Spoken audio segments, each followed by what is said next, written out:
It's Linda Cobb, and you are talking dirty with the Queen of Clean. On today's show, we're going to talk about selling spring cleaning, making dollars the easy way. We're going to revive spring clothes and more. And I got some quick home solutions for you. And dish soap? You can use it for what? I'm going to answer all of those questions for you in just a minute. But before we get started today, I want to remind you that you can go to my YouTube channel, Queen of Clean. There are hundreds of great videos there with all kinds of cleaning solutions. If you have a problem, go there, check out the videos, pick the one that works for you, and you can watch it right then and there. Or you can go to queenofclean.com. On queenofclean.com, we have a library that has all kinds of answers to cleaning problems that I've been asked over the years. Type in your question, up pops the answers, and you can pick the answer that works best for your problem. It's like having me, the Queen of Clean, at your fingertips 24/7. So don't miss it. And now let's get started, and we're going to talk about selling spring cleaning. You know, if you're like me and you're cleaning out, you find all kinds of interesting things. And you can make some money by selling those things, but you need to know where to sell them. So I'm going to give you some quick ideas today. So let's start with exercise equipment, because we've all bought exercise equipment and then had a change of heart, haven't we? So to score top dollar for things like jump ropes, hand weights, baseball bats, the list of exercise gear and sporting goods that are accumulating never ends. And the best place to sell it is at Play It Again Sports. You go to playitagainsports.com, a chain with stores all over the country. Go there, sign up, and sell your lightly used sporting goods. And if you're like me, some of them have never been used. So it's playitagainsports.com. Now, what about craft supplies? You know, I always have good intentions that I'm going to make this or make that. And, you know, I buy the stuff and then I come home and I lay it down and there it sits. And I don't usually make things. Sometimes I even put it away and then I find it after a year. And I found a great place that you can actually sell things is on a shopping site that I'm a fan of, Etsy. So Etsy is for things such as homemade home accents, gifts, craft supplies, and jewelry. So when I realized that I could sell my crafting supplies on the site as well, I was excited, because if, like me, you're overloaded with yarn, string, glitter, buttons, beads, or any other art supply, it's super simple to resell them on the site, and the listing process is super easy too. You just have to follow a few short steps to sign up for an account. So check out Etsy if you have craft supplies. Now, what about electronics? Now, this site I'm going to tell you about is really cool because you get same-day payment. I found a site called declutter.com, DECLUTTR.com, to be the very best place to sell electronics, from old phones to tablets. It's simple. After entering the item you want to sell in the search box, you'll get a quick valuation. Then all you have to do is box up the item, affix the free shipping label, and drop it off at a UPS or United States Postal Service.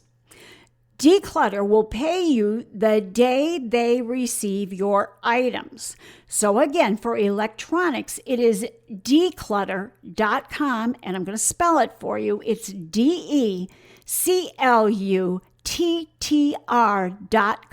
declutter.com.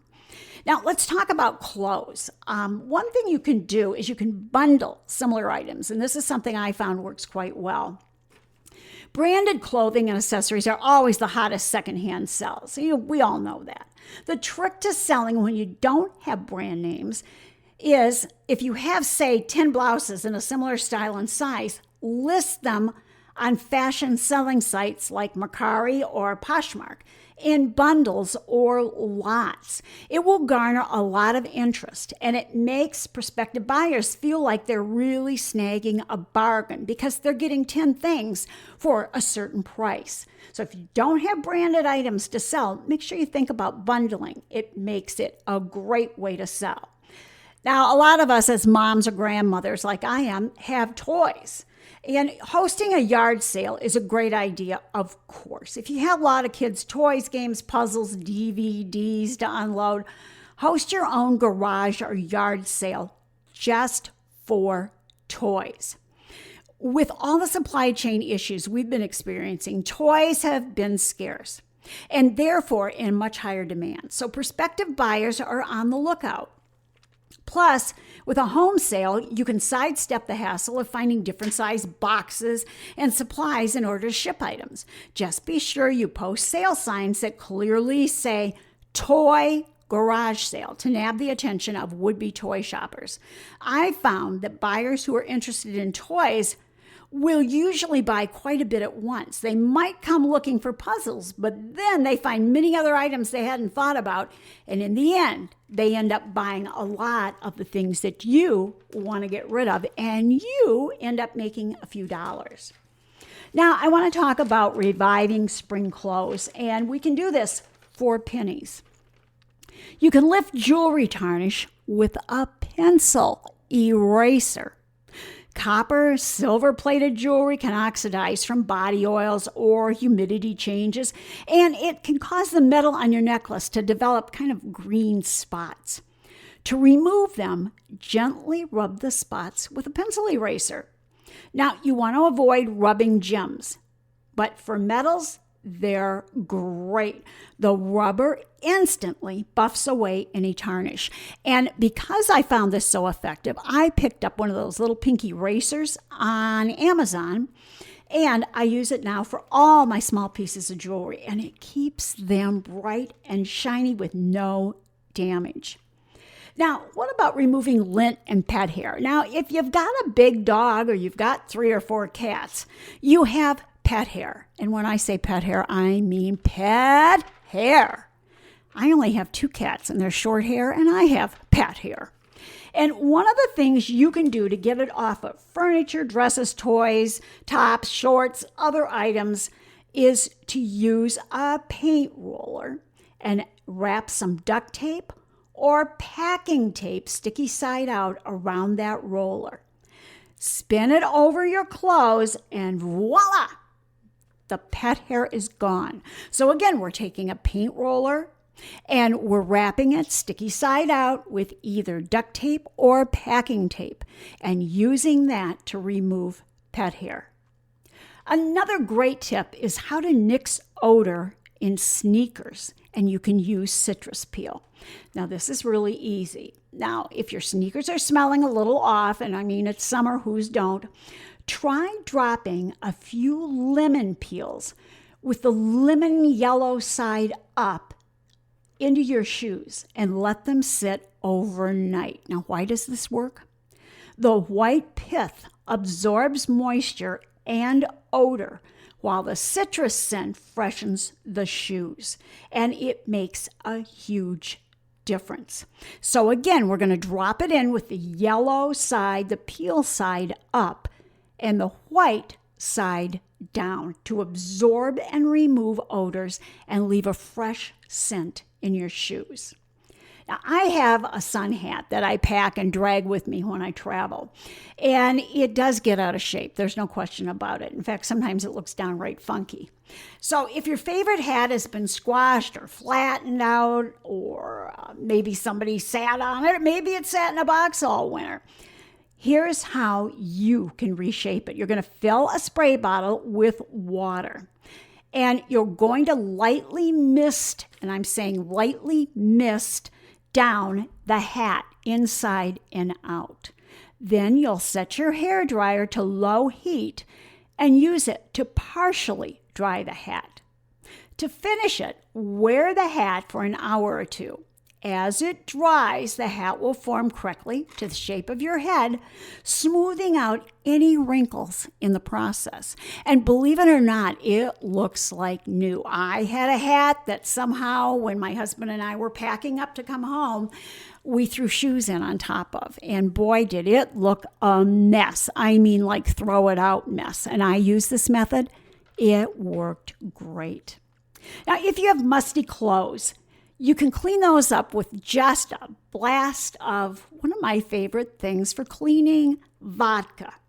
To lift odors from dry clean only clothes at home, fill a spray bottle with 1/2 cup of water and 1/4 cup of vodka and about 3 or 4 drops of lavender essential oil. You'll lightly mist the garments.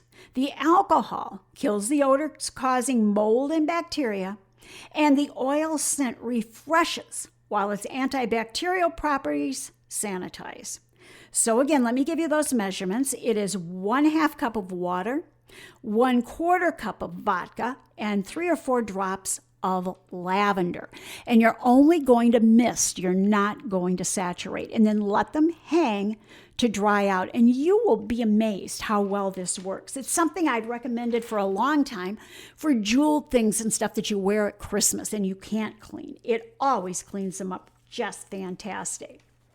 So let's move on to some smart and quick home cleanups. These are quick tips of the queens that are going to save you time, they're going to save you money, and they're going to be easy to do. So it's summer, we're in the garden, and we want to prolong the life of our garden tools. Now, if you can't wait to put your new gardening tools to use, now that the weather's warmed up, you really want to think about how you're going to keep them clean when you're done. And what I do is I fill a small planter or a small bucket with sand. Then spray cooking oil over the sand. Mix until the sand is moist. Then slide the tools into the grains so that the metal parts are completely covered. The sand and oil will form a protective coating to block out water so your tools will stay rust-free and in tip-top condition. And this really does work, because how many times have you gone to use a tool and realized that it's got rust all over it? And this is a great clean way to store them too. Now, I had a question by email the other day about how do you clean under a dresser? Well, you know, a dresser is pretty heavy to pull out. It can scratch the floor. And rather than getting down on the floor to clean these hard to reach areas, try this tip. It has worked for me. I remove the bottom drawer and I stick the vacuum hose in the space. I clean it out and then I put the drawer back in. Now, you can even wash under there if you need to the same way. Just take that drawer out, clean under it, put the drawer back in. You don't have to move anything. It's that easy. Now, one other thing, and I've talked about this before on the podcast, but I want to remind you because ants are a big problem right now. Spring days like we're having, warm weather means pesky ants popping up around the house.